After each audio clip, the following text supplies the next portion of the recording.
Entre muchas de las cosas por las que se conoce Isla Cristina, podemos decir, sin temor a equivocarnos, que el carnaval es quizá la gran seña de identidad que define a este pueblo marinero. Una celebración que pone de manifiesto el arte de una antigua higuerita trabajadora y reivindicativa ya desde el siglo XIX. Un carnaval que ha ido evolucionando hasta ser declarado fiesta de interés turístico de Andalucía.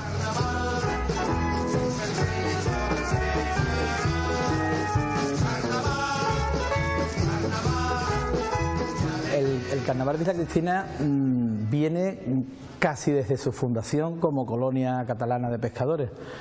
Ya el padre Mirabén, en las memorias de su vida, hace una reseña puntual en la que dice que a la finalización de la temporada de la pesca de la sardina, los catalanes, por tiempo de carnaval, recogían los bártulos y volvían a su lugar de procedencia. Ese es el dato más antiguo que tenemos en Isla Cristina, la antigua higuerita, de que no que se celebrara el carnaval de la manera que hoy lo conocemos, pero que sí que los catalanes por esa fecha terminaban el tiempo de la pesca. De ahí viene el origen de lo que es el entierro de la sardina, que es una tradición levantina que curiosamente solo se celebra en Ayamonte y en Isla Cristina, de esa influencia de aquellos catalanes que durante muchísimo tiempo se quedaban a vivir en la colonia hasta que ya se convirtió en un lugar de residencia y se hizo pueblo. Los datos más antiguos que tenemos en Isla Cristina de la celebración oficial de que tenemos carnaval lo podemos encontrar en las actas capitulares del ayuntamiento en el siglo XIX, donde ya había unas ordenanzas en las que se instaba a los isleños a tener un buen comportamiento y que no ensuciaran las calles, y era una forma de poner orden en una fiesta que ya desde entonces aparece en el siglo XIX como que es una fiesta que se hace en Isla Cristina. Ella cubre con su manto a todo el hombre honrado que sale a pescar. Y en este humilde homenaje no con mi comparsa quiero dedicar a mi pueblo chiquitito que todo lo saca del agua salada. La higuerita marinera tiene por bandera agua, viento y sal. Es a principios del siglo XX cuando el carnaval comienza a tomar forma en Isla Cristina. Un carnaval diferente, llevado a cabo de forma privada y de corte más elitista.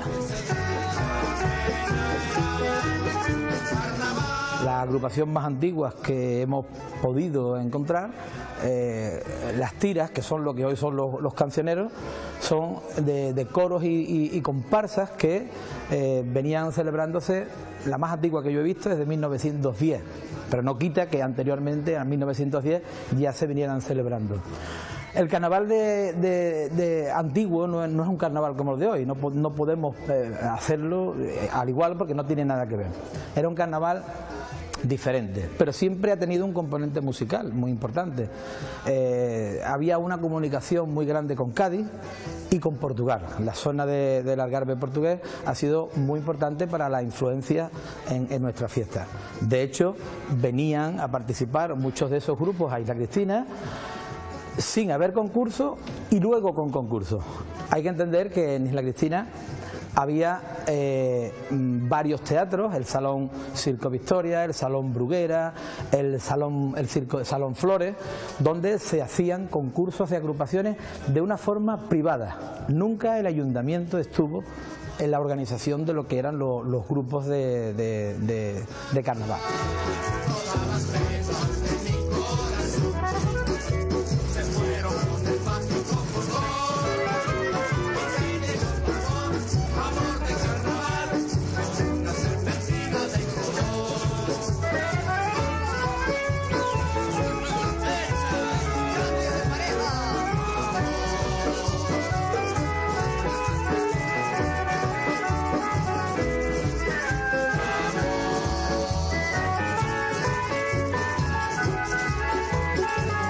era un carnaval mucho más cerrado a lo que es hoy.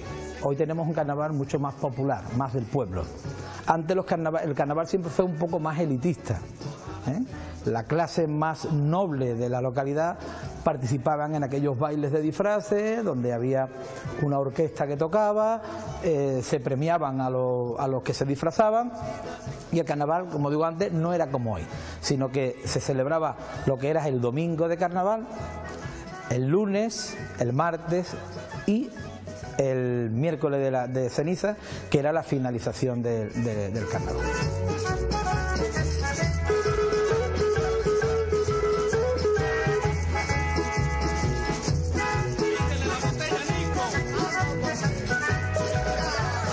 Las primeras letras del carnaval isleño no eran muy diferentes de lo que son en nuestros tiempos. Sin embargo, en aquella época tenían que lidiar con lo que podemos definir como su archienemigo, la censura.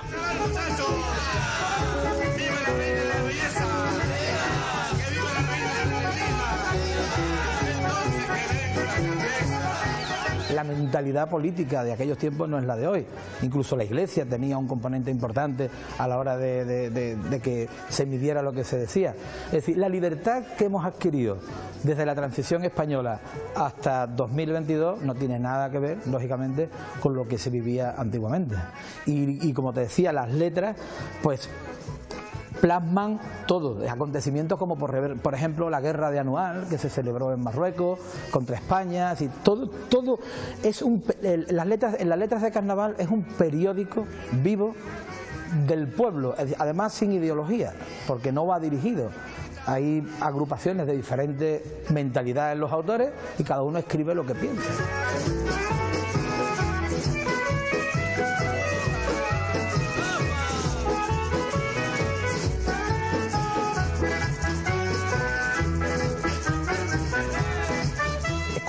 Es curioso cómo en la época de la República, desde el año 31 al 36, en las propias letras que se interpretan se va viendo cómo se va avecinando un cambio político hasta que llega la guerra civil.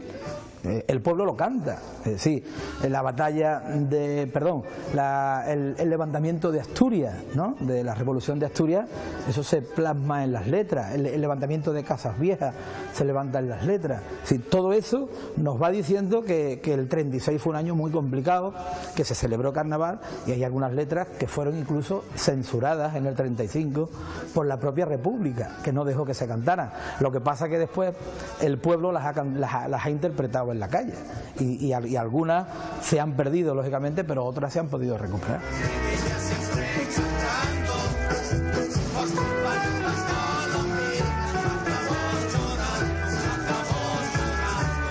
La modalidad de comparsa de aquellos años y la de los coros no tiene nada que ver con lo que estamos acostumbrados a ver. De hecho, no existía la modalidad de la comparsa actual como hoy.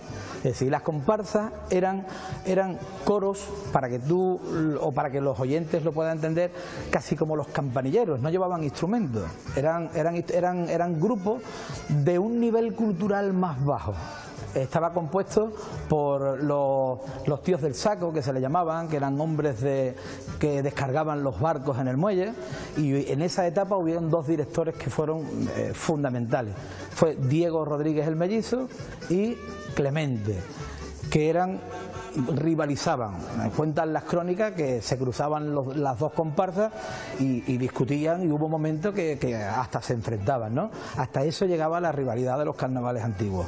Luego había los coros eran más selectos, los coros había una influencia cultural más importante, los autores tenían un cierto nivel cultural y estaban dirigidos por personas que tenían conocimientos musicales. Además, esos coros no es como hoy que vemos el coro con la bandurria y el laúd, sino que eran coros que tenían instrumentos de viento metal, como eran el trombón, un bombardino, y todo eso, lo que para los que entiendan es como un grupo sinfónico, apoyado las voces del instrumento de viento metal. y hubieron coros espectaculares. En esa etapa está uno de los grandes, que es Marcelino Fernández Concesión, que es el Zoilo. Otro de ellos fue Jerónimo López, por ejemplo, que tuvieron coros que rivalizaron con un nivel impresionante y le dieron a Isla Cristina en esa etapa que yo llamo la etapa antigua, la etapa más importante de nuestro carnaval, hasta que llega la guerra, que fue la que se hizo el carnaval importante. Es importante decir que también existía la murga, y la murga es como la de hoy, pero no llevaba guitarra.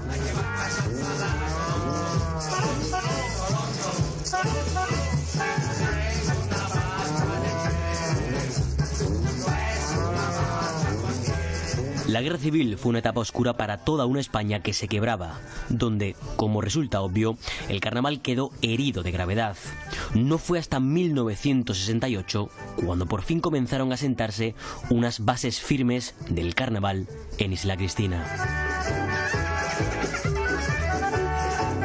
Es en el año 1968, en una Navidad, en la Navidad de 1967-68, en la que un grupo de jóvenes de Isla Cristina pues le proponen al alcalde, a don Emiliano Cabo del Castillo, que por qué no había un concurso de carnaval oficial, porque ya en Cádiz se estaban celebrando el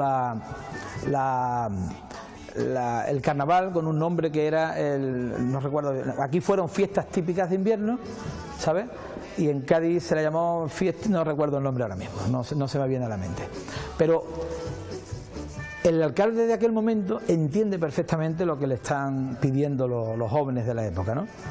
Y desde ese acto benéfico que se hace en Navidad para recaudar fondos para los niños necesitados, pues el alcalde anuncia que se va a organizar un concurso de agrupaciones en Isla Cristina, bajo su responsabilidad como alcalde, porque él entiende que no hay ningún motivo para que en Isla Cristina, porque todos nos conocemos, y además utiliza una frase, una expresión muy importante que ha quedado para justificar, dice: un pueblo que trabaja tiene derecho a divertirse.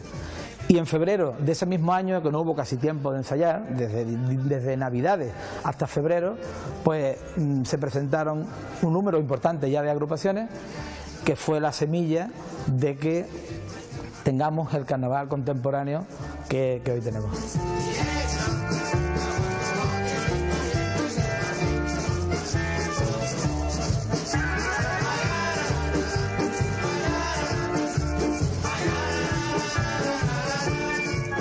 Febrero de 1968 fue la semilla que haría crecer el carnaval isleño hasta llegar a ser lo que hoy conocemos, una explosión de agrupaciones y letras que ha ido creciendo y evolucionando, adaptándose a los nuevos tiempos y haciendo un especial recorrido por el antiguo Teatro Gran Vía, para acabar refugiado en el actual Teatro Horacio Noguera. Una fiesta que nunca ha perdido su esencia para con su pueblo, porque un pueblo que trabaja tiene derecho a divertirse.